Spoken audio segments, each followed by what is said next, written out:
चलिए तो प्यारे प्यारे बच्चों, मानव नेत्र और रंग बिरंगा संसार फिर से नए चैप्टर में आप सभी का स्वागत है। और इस चैप्टर में हम पढ़ेंगे कि जो भी वस्तुनिष्ठ प्रश्न इस चैप्टर में हम पढ़ेंगे। चलिए शुरू करते हैं। पहला प्रश्न, यानी कि रेटिना पर बना प्रतिबिंब होता है। रेटिना पर बना प्रतिबिंब कैसा होता है? तो रेटिना कहाँ पर होता है भाई, दिखा देते हैं आपको।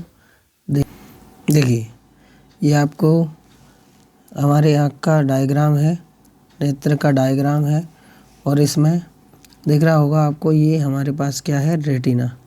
ये होता है हमारा रेटिना और ये होता है हमारा कॉर्निया, आपको याद रखना है। ये होता है लेंस, ये होता है प्यूपिल और ये ब्लाइंड स्पॉट। और देखिए सामने आपको ये ग्रीन कलर की वस्तु है, इसका जो प्रतिबिंब है, प्रतिबिंब आँख के पीछे बनता है। ये यहाँ से हम देखते हैं भाई, ये हमारी आँख है, ठीक है, ये आँख है, यहाँ से हम देखते हैं। और ये रेटिना है, रेटिना पर प्रतिबिंब बनता है। चलिए समझते हैं तो क्वेश्चन क्या पूछ रहा है हमसे। तो रेटिना पर बना प्रतिबिंब होता है। तो रेटिना पर हमेशा प्रतिबिंब कैसा बनता है, वास्तविक और सीधा, बिल्कुल रियल बनता है, वास्तविक और सीधा प्रतिबिंब बनता है। जैसा हम देखते हैं सामने वस्तु वैसी ही दिखती है ना। कोई अगर सीधा खड़ा दिखेगा हमें तो सीधा ही दिखेगा, उल्टा थोड़ी ना दिखेगा, ठीक है। वास्तविक और सीधा प्रतिबिंब बनता है हमेशा किस पर, रेटिना पर। चलिए, एक स्वस्थ नेत्र के लिए दूर बिंदु कितने सेंटीमीटर तक होता है?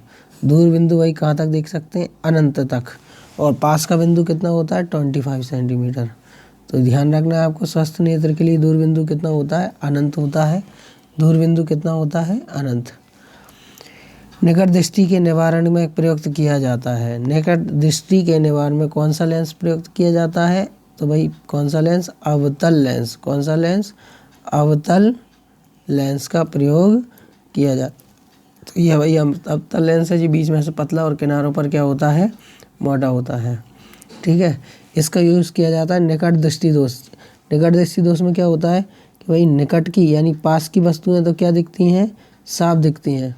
पास की वस्तुएं, निकट की वस्तुएं तो कैसी दिखती हैं, साफ दिखती हैं। लेकिन दूर की वस्तुएं यानी दूर की वस्तुएं कैसी होती हैं, साफ नहीं दिखती हैं। दूर की वस्तु साफ नहीं दिखती है। इसी में हमें कौन सा रोग हो जाता है, निकट दृष्टि दोष।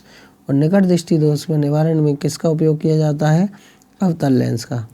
निकट दृष्टि के दोष के निवारण के लिए अवतल लेंस का प्रयोग किया जाता है। चलिए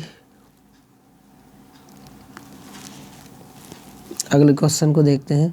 मानव नेत्र में, हमारे जो आँख है उसमें कौन सा लेंस होता है? तो भाई याद रखेंगे आप, मानव नेत्र में कौन सा लेंस होता है, उत्तल लेंस। बीच में से मोटा और किनारों पर पतला होता है। देखिए हम दिखा देते हैं आपको।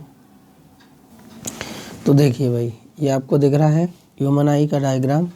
और ह्यूमन आई में कौन सा लेंस होता है ये देख सकते हैं आप। कौन सा लेंस है, अवतल नहीं, उत्तल लेंस होता है। ये कौन सा लेंस होता है, उत्तल। ध्यान रखना आप सभी। ये देखिए, या ये दिख रहा है ना आपको, यहाँ से हम देख सकते हैं ये ह्यूमन आई यानी हमारी आँख का डायग्राम है। क्लियर। चलिए, ये अब उत्तल लेंस का प्रयोग किया जाता है, जो बीच में मोटा होता है और किनारों पर पतला होता है।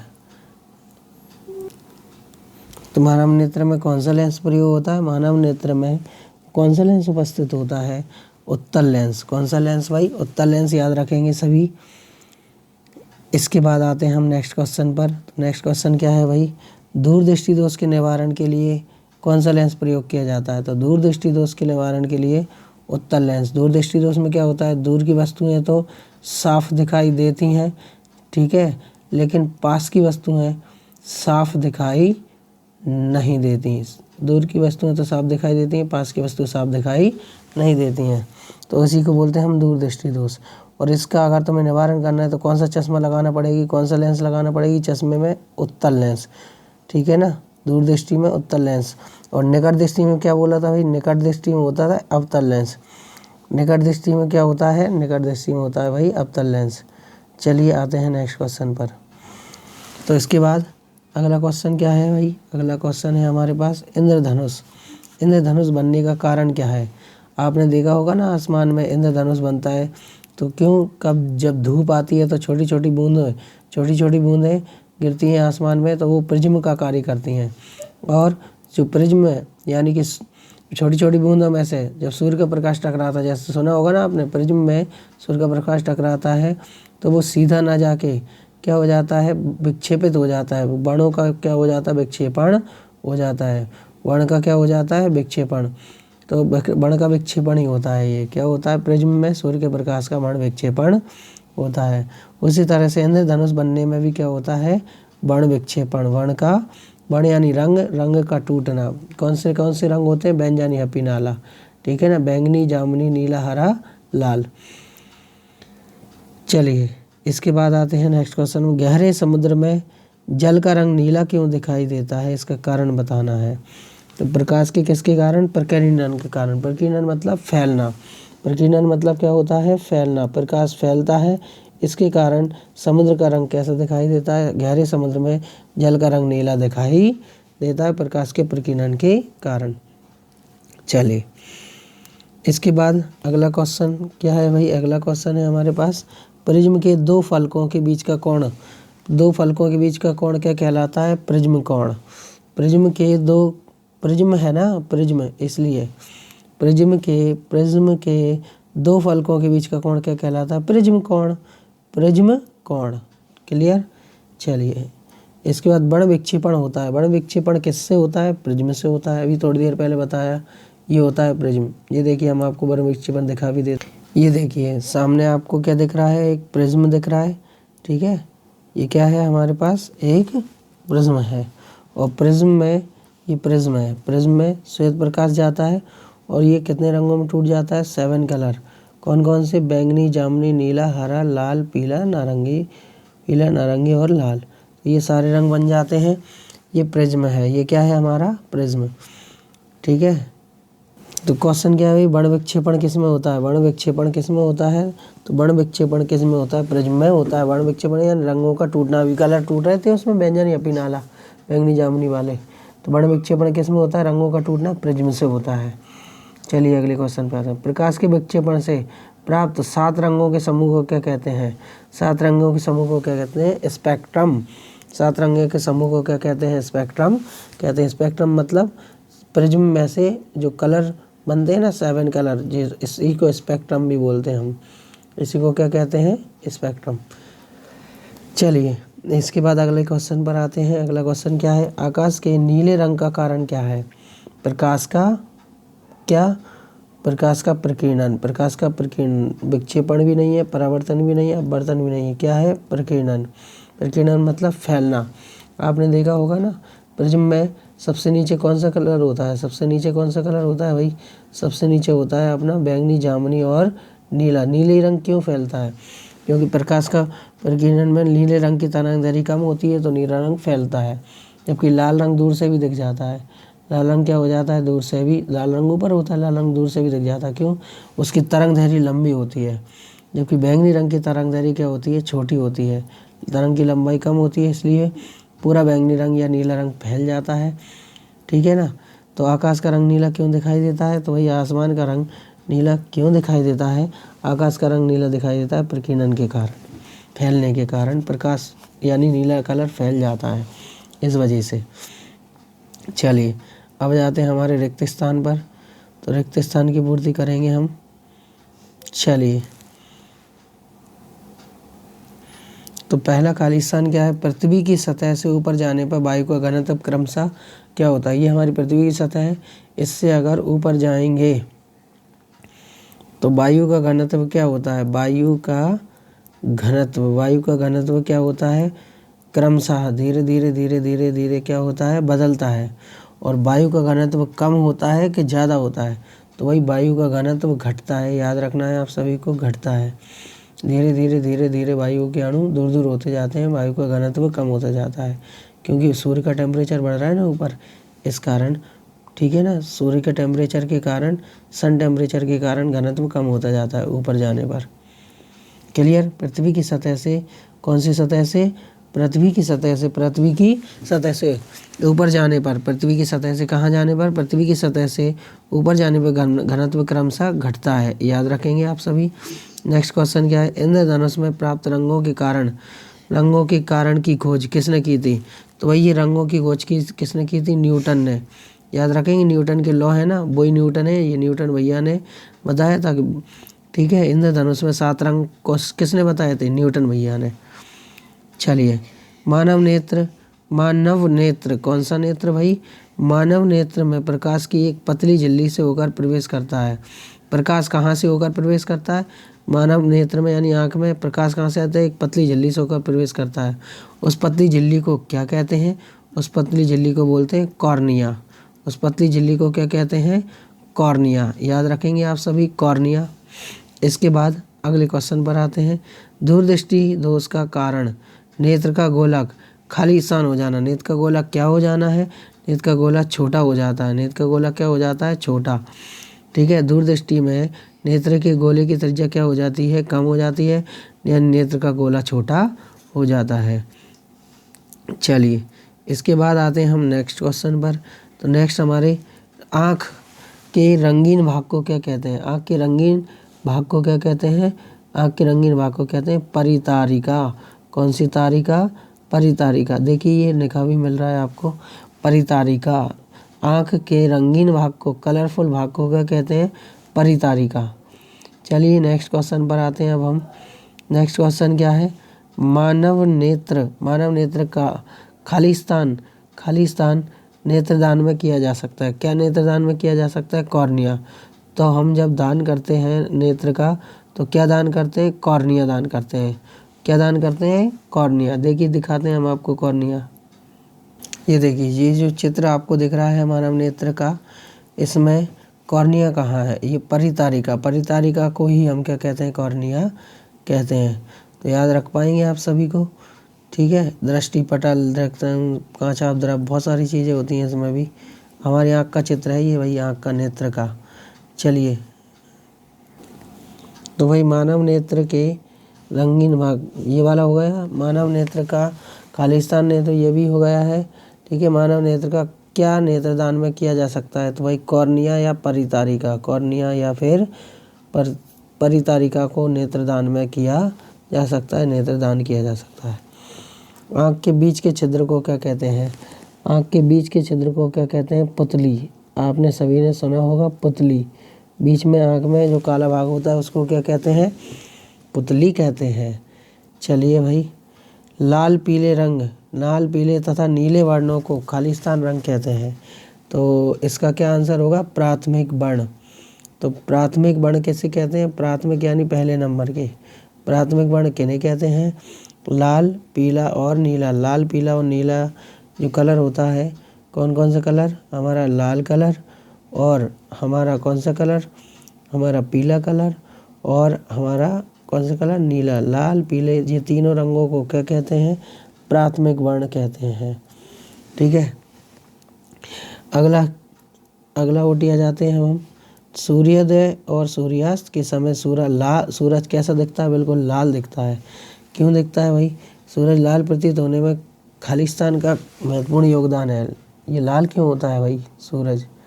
अच्छा, इससे पहले एक और रह गया हमारा कि सामान्य दृष्टि के वयस्क व्यक्ति के लिए सुस्पष्ट यानी हमें साफ देखने की अंतिम दूरी कितनी होती है, 25 सेंटीमीटर।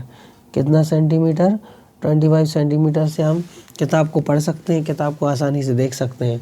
इससे 25 सेंटीमीटर से पास में देखेंगे तो भी नहीं दिखेगी, दूर से देखेंगे तो भी नहीं दिखेगी। चलिए, अब आ जाते हैं हम नेक्स्ट क्वेश्चन पर।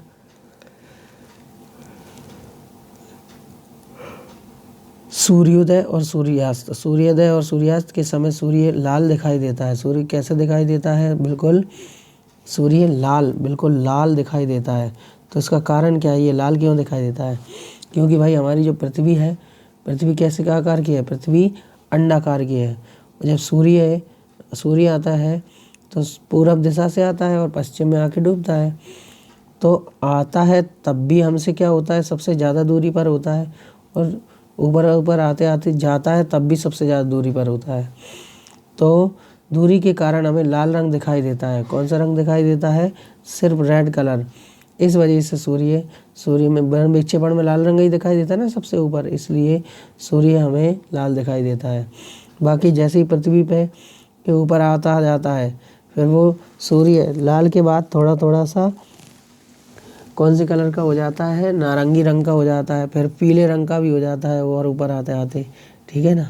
चलिए अब आते हैं हम अगले खाली स्थान पर। तो ये समझ में आ गया, सूर्योदय और सूर्यास्त के समय सूर्य लाल दिखाई देता है।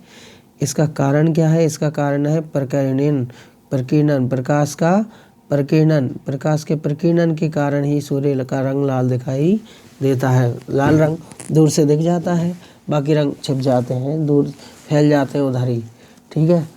नेक्स्ट क्वेश्चन, प्रिज्म द्वारा खाली स्थान रंग की प्रकाश किरण का विचलन सबसे ज़्यादा होता है। तो कौन सी रंग का विचलन सबसे ज़्यादा होता है? बैंगनी। बैंगनी रंग सबसे ज़्यादा फैलता है, ठीक है भाई। विचलन सबसे ज़्यादा इसी का होता है, बैंगनी रंग का। कौन से रंग का? हमारे बैंगनी रंग का। बैंगनी रंग प्रिज्म में से, ठीक है ना भाई, जो सबसे नीचे जो कलर आता है 7 कलर में से, वो नीचे कौन सा कलर होता है? बैंगनी रंग का कलर होता है, ठीक है ना। ये देखिए, दिखा देते हैं आपको। ये देखिए, देख सकते हैं आप कौन सा कलर आपको सबसे नीचे दिख रहा है? ये वॉयलेट यानी कि बैंगनी।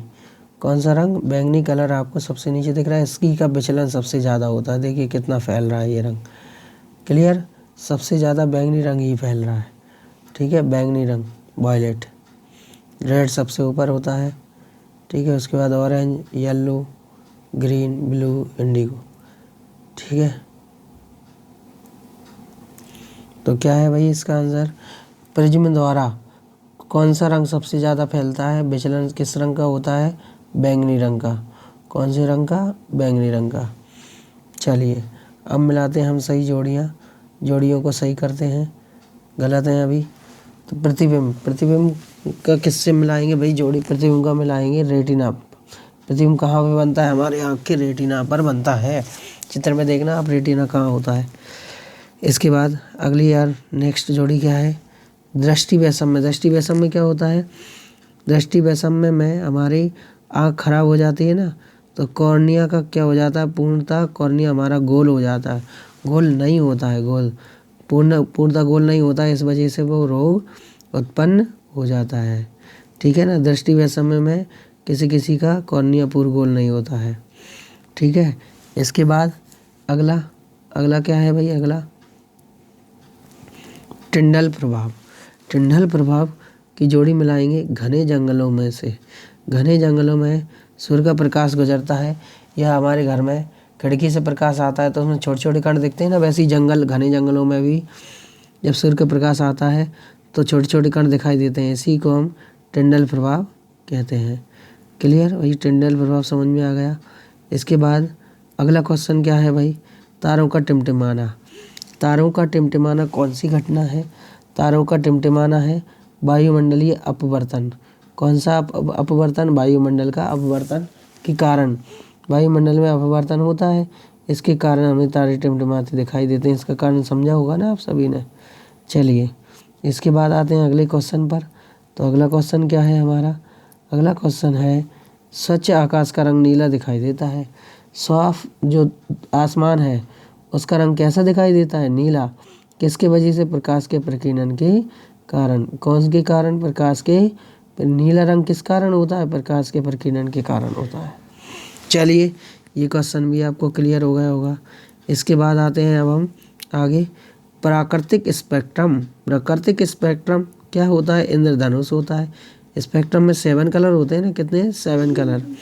तो इंद्रधनुष में 7 कलर स्पेक्ट्रम को ही बोलते हैं, ठीक है ना, याद रखना है आप सभी को।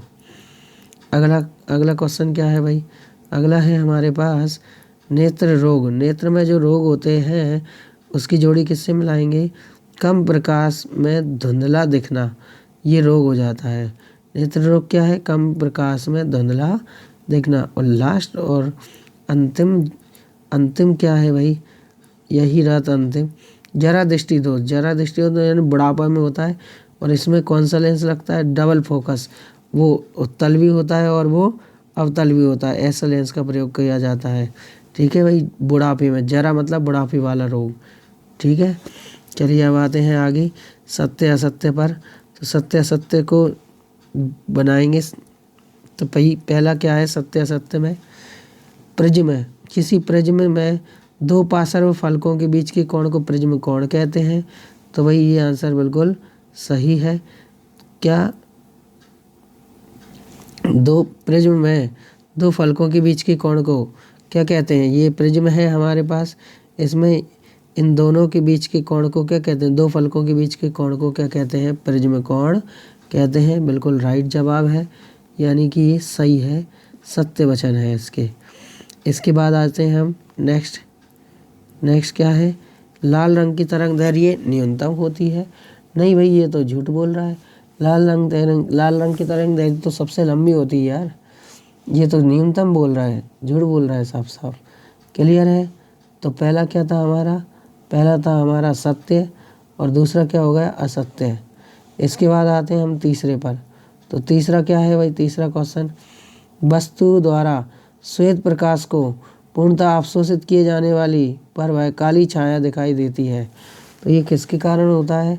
ये सही बात है। ये क्या है? सही बात है, यानी सत्य वचन है। वस्तु द्वारा श्वेत प्रकाश को अगर पूर्ण रूप से अवशोषित कर लिया जाए, अगर कोई वस्तु सफ़ेद प्रकाश को सातों रंगों को अवशोषित कर ले तो वस्तु कैसे रंग की दिखाई देगी? काले रंग की दिखाई देगी। बताया था आपको ये। ठीक है। इसके बाद आते हैं अब हम अगले क्वेश्चन पर। मनुष्य की आंख में परितारिका यानी कॉर्निया के पीछे की ओर स्थिर संरचना होती है। तो भाई बिल्कुल सत्य वचन है, ये भी सही है। तो पहला सही था, दूसरा गलत था और तीसरा भी सही था और चौथा भी सही है। इसके बाद आते हैं हम अगले क्वेश्चन पर। तो अगला क्वेश्चन क्या है भाई? अगला क्वेश्चन है, निकट दृष्टि दोष में पीड़ित वस्तु आँख में दूर बिंदु अनंत पर न होकर नेत्र के पास पहुँच जाता है।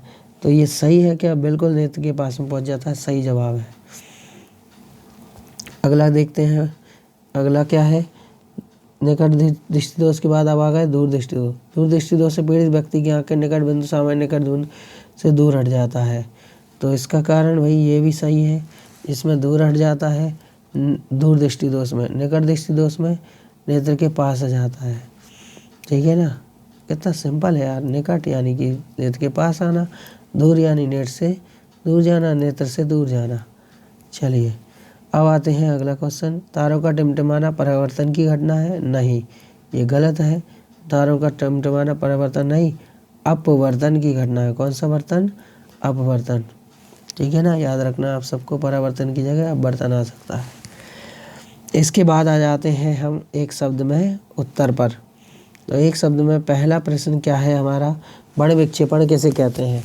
तो सूर्य का प्रकाश जो होता है ना, वो 7 रंगों में विभक्त हो जाता है। प्रिज्म से टकराकर सीधा जाना था, लेकिन वो कितने रंगों में टूट जाता है? 7 रंगों में टूट जाता है। इसी को क्या कहते हैं? इसी को बड़ विक्षेपण कहते हैं। बड़ मतलब रंगों का, विक्षेपण हो जाना। सर्वप्रथम सूर्य का स्पेक्ट्रम प्राप्त करने के लिए कांच के प्रिज्म का उपयोग किसने किया था? न्यूटन ने। कौन से भैया ने भाई? न्यूटन भैया ने। सर्वप्रथम प्रिज्म का प्रयोग किसने किया था? प्रिज्म का प्रयोग न्यूटन ने किया था। याद रखना है आपको, सर आइजैक न्यूटन। अगला क्वेश्चन, क्या कारण है खतरे के सिग्नल लाल रंग का बनाते हैं? तो भाई पहले भी बता चुके हैं, खतरे का सिग्नल लाल रंग का ही क्यों बनाते हैं? क्योंकि लाल रंग की तरंग दैर्घ्य ज़्यादा होती है। लाल रंग की तरंग दैर्घ्य क्या होती है? सबसे ज़्यादा होती है। इसके कारण लाल रंग का ही सिग्नल बनाते हैं। सिग्नल कौन से रंग का बनाते हैं? लाल रंग का। क्यों? लाल रंग की तरंग दैर्घ्य ज़्यादा होती है। ये कौन सा रंग है? लाल रंग। लाल रंग दूर से भी बिल्कुल साफ दिखता है, फैलता नहीं है। इसके कारण सिग्नल लाल रंग का बनाते हैं, क्योंकि दूर से व्यक्ति आए तो सिग्नल दिख जाए और वो गाड़ी को रोक सके, यानी दूर से देखने के लिए इसलिए लाल रंग का प्रयोग करते हैं। आपने देखा होगा कोई भी चीज़ रोकते हैं तो लाल झंडा दिखाते हैं, लाल ट्रैफिक लाइट होती है। ठीक है, तो लाल रंग का प्रकीर्णन सबसे कम होता है, तरंग दैर्घ्य ज़्यादा होती है। लाल रंग का प्रकीर्णन, प्रकीर्णन मतलब फैलना। क्लियर है ना आपको? लाल रंग का प्रकीर्णन कम होता है, फैलना कम होता है, फैलता नहीं है, ये दूर से भी दिख जाता है हमें। इसके बाद अगला क्वेश्चन क्या है, कम प्रकाश में पुतली पर क्या प्रभाव पड़ता है, हमारी आँख की पुतली पर क्या प्रभाव पड़ता है। तो पुतली चौड़ी हो जाती है, पर जैसे आपने देखा होगा ना कि जैसे हम धूप में से किसी कमरे में जाते हैं, अंधेरे कमरे में, तो पुतली क्या हो जाती है, धीरे धीरे पहले तो हमें दिखता ही नहीं है, तो फिर धीरे धीरे पुतली क्या हो जाती है, चौड़ी हो जाती है, तब हमें साफ दिखाई देता है। ठीक है भाई, अगले क्वेश्चन पर आते हैं। तो अगला क्वेश्चन क्या है हमारे पास, पुतली, ये तो क्लियर है, कम प्रकाश में पुतली क्या हो जाती है, चौड़ी हो जाती है। इसके बाद अगला क्वेश्चन, नेत्रदान में, यानी कि हमारी आंखों का दान अगर हमें करना है तो उसमें कितना समय लगता है, ऑपरेशन वगैरह होता है कि नहीं भाई। तो भाई नेत्रदान में कितना समय लगता है, 10-15 मिनट। बिल्कुल भाई, अगर किसी की मौत हो जाती है तो 10-15 मिनट के अंदर उसकी आँखें दान हो सकती है। चलिए, रेटिना पर बना प्रतिबिंब, अगला क्वेश्चन क्या है, रेटिना पर प्रतिबिंब कैसा बनता है, वास्तविक और उल्टा। कितनी बार बता चुके हैं आपको, रेटिना पर प्रतिबिंब कैसा बनता है, वास्तविक और उल्टा। रेटिना पर चित्र कैसा बनता है, वास्तविक और उल्टा। अगला क्वेश्चन, तारों का टिमटिमाने का मुख्य कारण क्या है, वायुमंडलीय अपवर्तन। वायुमंडल में अपवर्तन होता है भाई, क्या होता है, सूर्य के प्रकाश की किरण, कोई सी तारे से आने वाली किरणें लगातार अपना मार्ग बदलती रहती हैं, कभी अभिलंब की ओर कम झुकती हैं, कभी अभिलंब की ओर ज़्यादा झुक जाती हैं, सीधा जाने था लेकिन झुक जाती हैं। ठीक है, इसी के कारण, अपवर्तन के कारण ही तारे टिमटिमाते हैं, प्रकाश के अपवर्तन के कारण तारे टिमटिमाते हैं। इसके बाद अगला क्वेश्चन, निकट दृष्टि दोष युक्त नेत्र के लिए कहाँ प्रतिबिंब बनता है, रेटिना के सामने। कहाँ बनता है भाई, रेटिना के सामने। निकट दृष्टि में प्रतिबिंब का बनता है, रेटिना के सामने। अगला क्वेश्चन, तारों का टिमटिमाना किस प्रकार की उदरी क्रिया है, प्रकाश का अपवर्तन। प्रकाश का अपवर्तन, तारों का टिमटिमाना, प्रकाश का अपवर्तन। तारों का टिमटिमाना यहाँ पे भी था, तारों का टिमटिमाना, अपवर्तन। चलिए, तारों का टिमटिमाना हो गया है। इसके बाद आते हैं हम अगले क्वेश्चन पर, दोपहर के समय सूर्य सफ़ेद सफ़ेद क्यों दिखता है, पीला पीला सफ़ेद सफ़ेद क्यों दिखता है। ऐसा प्रकाश के प्रकीर्णन के कारण होता है, प्रकीर्णन सही से नहीं हो पाता है प्रकाश का, इस वजह से सूर्य पीला या सफ़ेद दिखता है। और सुबह लाल क्यों दिखता है, ठीक है, ये हम बता ही चुके हैं, पहले हम वीडियो में क्लियर कर चुके हैं। इसके बाद अधिक आयु के व्यक्तियों के नेत्र का क्रिस्टल लेंस दूधिया हो जाता है, लेंस खराब हो जाता है, जो ज़्यादा आयु के बुढ़ापे में। तो इस स्थिति में को क्या कहते हैं, इस स्थिति को क्या कहते हैं, मोतियाबिंद। उनकी आंखों पर क्या हो जाता है, मोतियाबिंद हो जाता है, उनको दिखता भी नहीं है। ठीक है, इसके बाद अगले क्वेश्चन पर आते हैं। अगला क्वेश्चन क्या है, निकट दृष्टि दोष दूर करने में कौन से लेंस का उपयोग किया जाता है। तो निकट में हमेशा अवतल लेंस, निकट आए तो अवतल, और दूर दृष्टि दोष दूर करने में किसका उपयोग किया जाता है, उत्तल। कौन से लेंस का उपयोग किया जाता है, उत्तल लेंस का प्रयोग किया जाता है दूर दृष्टि दोष में, दूर दृष्टि दोष में। चलिए, ये आपको क्लियर होंगे सभी अच्छे से। ठीक है भाई, अब मिलेंगे नेक्स्ट वीडियो में, यानी अगली वीडियो में, अगले चैप्टर की वीडियो में। और अपने दोस्तों को ये चैनल शेयर ज़रूर करें, जिससे कि उनका भी फ़ायदा हो सके। सभी चैप्टरों की आपको 1 से लेकर 10 तक वीडियो मिल चुकी है, और आगे भी पूरे 3 चैप्टर और बचे, उनकी ओटी यानी वस्तुनिष्ठ प्रश्न की ओटी, वस्तुनिष्ठ प्रश्न की पूरी वीडियो आपको मिल जाएंगी। चलिए, टाटा, बाय बाय।